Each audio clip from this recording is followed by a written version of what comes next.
आज हम लोग बहुत ही बेटा जरूरी जो हम लोग अपने जीवन में देखते हैं, ठीक है, अपने घर पे भी देखते हैं, उसको हम लोग पढ़ने वाले हैं। आप लोगों को एहसास होगा कि हाँ ऐसा क्यों होता है। ठीक है, चलिए ध्यान से देखिए बेटा, ध्यान दीजिए।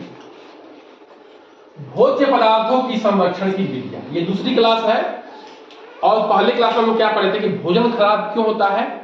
नमी होती है जिसमें पानी की मात्रा होती है और टेम्परेचर हाई, यानी कि मतलब कि आसपास का वातावरण का माहौल जो है गर्म होता है, ठीक है, या मौसम कह सकते हैं गर्म होता है, तो क्या होता है हमारे भोजन खराब होने के चांसेस बढ़ जाते हैं, क्योंकि उसमें फफूंद और जीवाणु बहुत तेजी से फैलते हैं। हमारा भोजन खराब क्यों होता है? देखिए, जैसे कोई रोटी है, अगर हम लोग गर्म जगह रख देंगे, गर्मी में रखेंगे, तो बेटा वो रात भर में खराब हो जाएगा, ठंडी में 2 दिन तक ही चल जाएगा। क्यों? क्योंकि ठंडी के दिन में मौसम ठंडा होने की वजह से जीवाणु जो है तेजी से नहीं फैलते हैं, ठीक है, और गर्मी के दिन में वही जीवाणु जो है या फफूंद बहुत तेजी से फैलते हैं, इसलिए हमारा भोजन खराब रहता है। भोजन चाहे कोई भी हो, जिसमें नमी है उसके खराब होने के चांसेस ज्यादा बढ़ जाते हैं। नमी मतलब कि पानी की मात्रा, ठीक है बेटा। अब खाना पकाते हैं तो उसमें तो पानी होता ही है, चाहे वो रोटी हो या चावल हो, दाल हो, सब्जी हो, होता है कि नहीं होता, बताइए। ठीक है, अब देखिए जो खाने वाले पदार्थ है उनको हम लोग संरक्षित कैसे करें। संरक्षित मतलब कि ऐसा है कि उसको ऐसे बचाए कि हम लोग उसका प्रयोग जो है भविष्य में कर पाए, ठीक है, उसको भविष्य में क्या कर पाए, उसका यूज कर पाए, ठीक है बेटा। उसको जैसे हम लोग अचार खाते हैं ना, आम होता है गर्मी के दिन में, ठंडी तक उसको खाते हैं, अगले गर्मी तक खाते हैं कि नहीं खाते हैं? उसमें कुछ उपाय लगाते हैं तभी तो खाते हैं, बोलिए, नहीं तो उस आम को खा पाते हैं। आजकल तो हरा मटर भी आ रहा है, मटर कब पैदा होता है, पनीर जो है बन जाता है कभी भी, हरा मटर जो है पैक करके रखा होता है कि नहीं, बताइए। आप लोग दूध देखते हैं पैकेट में, पता नहीं कब का दूहा गया है, 10 दिन 15 दिन का 15 दिन का, और जो पैकेट में दूध हमारे मिलता है, मिलता कि नहीं मिलता?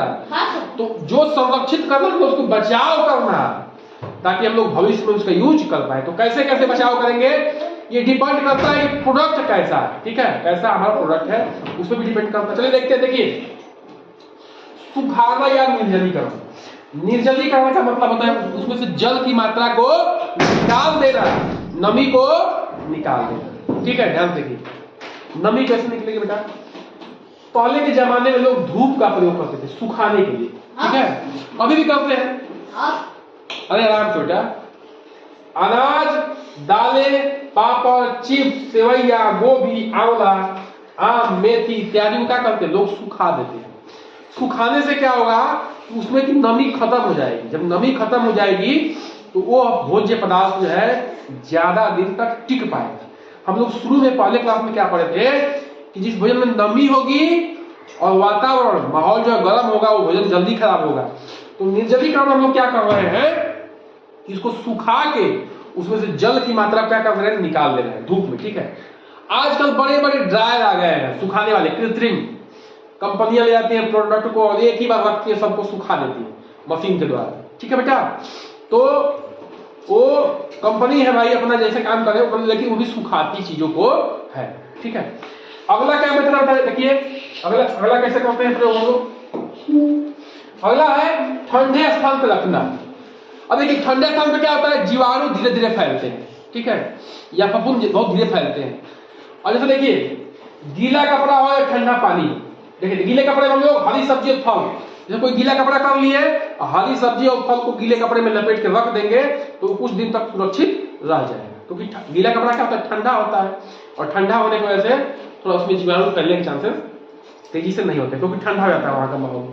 दूध होता है और छाछ, इसको क्या करिए किसी बर्तन में रख लीजिए और ठंडे पानी में उस बर्तन को डाल दीजिए, ठीक है, ठीक है ना, टिफिन में भर के ठंडे पानी में उसको डाल दीजिए।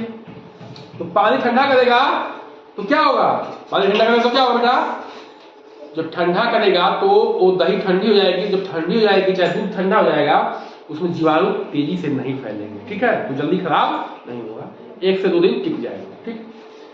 फ्रिज का प्रयोग, फ्रिज जानते हैं ना, अब फ्रिज चल गया, कृत्रिम विधि है। फ्रिज में क्या है बेटा, कि फ्रिज रखा हुआ है, उसमें बहुत सारी सब्जियां डाल दिए, बहुत सारे आटा गूंथ के डाल दिए या फल डाल दिए, उसमें 10 दिन 15 दिन जो है ठंडा होने की वजह से उसमें जीवाणु तेजी से नहीं फैलेंगे, जल्दी खराब नहीं होता। आजकल फ्रिज का प्रयोग खूब हो रहा है कि नहीं हो रहा था ये?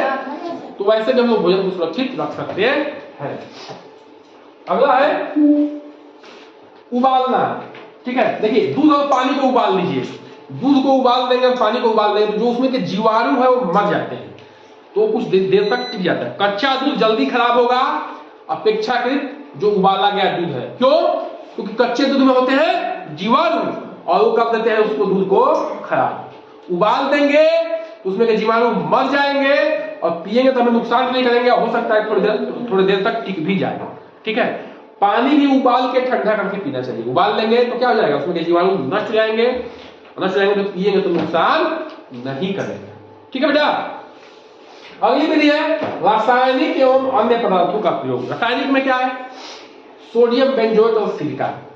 ये भी क्या करते हैं, देखिए गांव में देखिए अचार पड़ता तो उसमें सिरका डालते नहीं डालते, तो क्या करता है वो भोजन को सुरक्षित रखता है। सोडियम बेंजोएट भी रखता है, लेकिन ध्यान रखिएगा बेटा जितने भी रासायनिक पदार्थ हैं आवश्यकता से अधिक प्रयोग करेंगे तो क्या होगा, शरीर को नुकसान करेगा।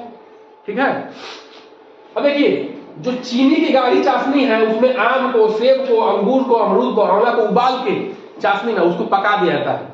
उसमें पका देंगे तो मुरब्बा, आंवला का मुरब्बा खाए हो, वैसे ही बनता है। गाढ़ी चाशनी में इनका भी मुरब्बा बनता है, खाली इसी का नहीं, आंवला का ही नहीं बनता, सबका बनता है।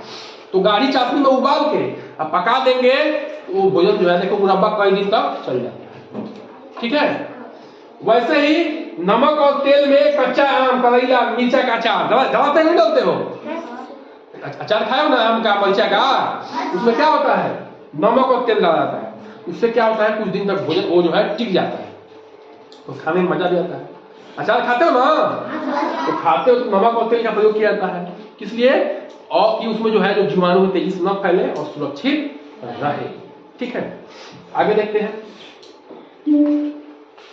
गर्म करके तुरंत ठंडा करना, पाश्चुरीकरण कहते हैं इसको। ठीक है, ये दूध में होता है प्रयोग। एकदम 70 डिग्री पे गर्म कर दिया, तुरंत 0 डिग्री पे ठंडा कर दीजिए। 70 डिग्री पे तुरंत गर्म और 0 डिग्री पे ठंडा, उसको कहते हैं पाश्चुरीकरण विधि। उससे क्या होता है, जो दूध होता है उसमें के जो जीवाणु होते हैं वो नष्ट हो जाते हैं और दूध जो है ज्यादा दिन तक टिक जाता है। जो हम लोग पैकेट में दूध पाते हैं, नहीं पाते हैं, जो पैकेट में दूध पाते हैं वो पाश्चुरीकरण विधि से होता है। 70 डिग्री तक उसको गर्म कर दिया गया और तुरंत क्या कर दिया गया, ठंडा कर दिया गया। ठीक है, गर्म और तुरंत ठंडा, वो उस विधि को कहते हैं पाश्चुरीकरण विधि, और दूध में प्रयोग होता है। ठीक है बेटा। उससे क्या होता है जीवाणु उसमें मर जाते हैं और पैकेट, साफ पैकेट में या बोतल में पैक करके फिर कंपनियां हम लोग को बेचती है। ठीक है बेटा। चलिए तो इसको क्या करिए आप लोग नोट डाउन करिए।